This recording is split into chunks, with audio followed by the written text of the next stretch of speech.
দুবছর পর নিজের এলাকায় অনুব্রত দেখা করতে এসে ফিরে গেছেন নেতা মন্ত্রী বিধায়ক।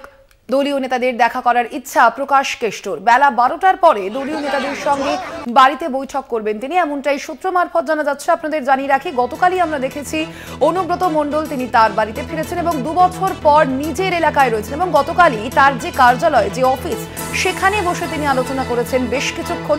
এবং আমরা গতকাল যেমনটা দেখেছিলাম যে তার সঙ্গে দেখা করতে এসেছিলেন তৃণমূল বিধায়ক থেকে স্থানীয় তৃণমূল নেতৃত্ব, কিন্তু তাদের কারোর সঙ্গেই দেখা করেননি অনুব্রত মণ্ডল। ফিরে গিয়েছিলেন তারা, যদিও এবার দলীয় নেতাদের সঙ্গে দেখা করার ইচ্ছে প্রকাশ করেছেন অনুব্রত মণ্ডল।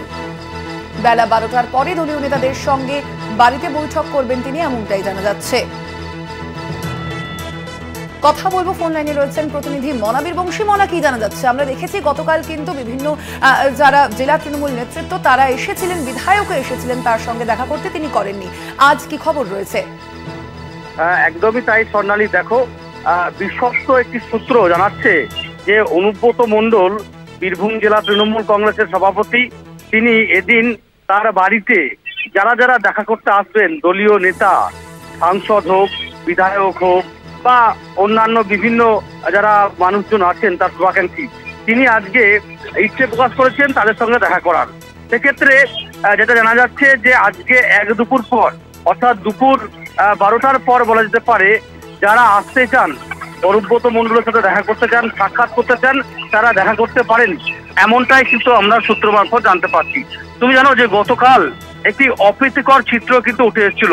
জেলার দুই হেভিওয়েট নেতা, দুই হেভিওয়েট বিধায়ক, একজন রাজ্যের দুটি দপ্তরের পূর্ণ মন্ত্রী ছিলেন চন্দ্রনাথ সিংহ, তাকে খালি হাতে ফিরতে হয়েছিল।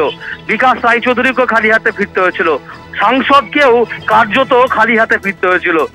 কোথাও একটা জায়গায় অনুব্রত মণ্ডল তিনি মনে করেছেন যে দেখা করার জন্য সেদিন উপযুক্ত নয়। খুব স্বাভাবিকভাবেই গতকাল তিনি দেখা করেননি, যদিও রাজনৈতিক মহলের একটি বড় অংশ মনে করেছিলেন যে বিগত 2 বছর ধরে কেষ্ট মণ্ডল যখন তিনি বিপদের সময় ছিলেন, ঠিক সেই সময় কেউই তার খোঁজ খবর নেয়নি, তার সহযোগিতা করা বা আপদ বিপদে থাকা এই সময় কেউ কিন্তু তদারকি করেনি। সেই জায়গায় দাঁড়িয়ে একটা পাহাড় প্রমাণ অভিমানের একটা বিষয়, একটা পরিবেশ তৈরি হয়েছিল। সেই জায়গা থেকে হয়তো দেখা করেননি রাগে অভিমানে, এমনটাই রাজনৈতিক মহলের একটি বড় অংশ বীরভূমের মনে করছিলেন। খুব স্বাভাবিকভাবে দেখো এদিন অনুব্রত মণ্ডল তার বাড়িতেই তিনি রয়েছেন এখনো পর্যন্ত। সেখানে নেতা মন্ত্রী এলে সেখানে একটা এক পোস্ট ছোট্ট মিটিং বা বৈঠক সেরে নেওয়ার কথা আছে। পাশাপাশি আজকে যেটা জানা যাচ্ছে যে অনুব্রত মণ্ডল, তুমি জানো যে তিনি নিজে দাঁড়িয়ে থেকে তার নিজের হাতে তৈরি করেছিলেন বোলপুরের জেলা তৃণমূল কার্যালয়ের প্রধান কার্যালয়, পার্টি অফিস, তার বাড়ি থেকে কয়েকশো মিটার দূরে। সেই পার্টি অফিসেও কিন্তু আজকে অনুব্রত মণ্ডল আসতে পারেন।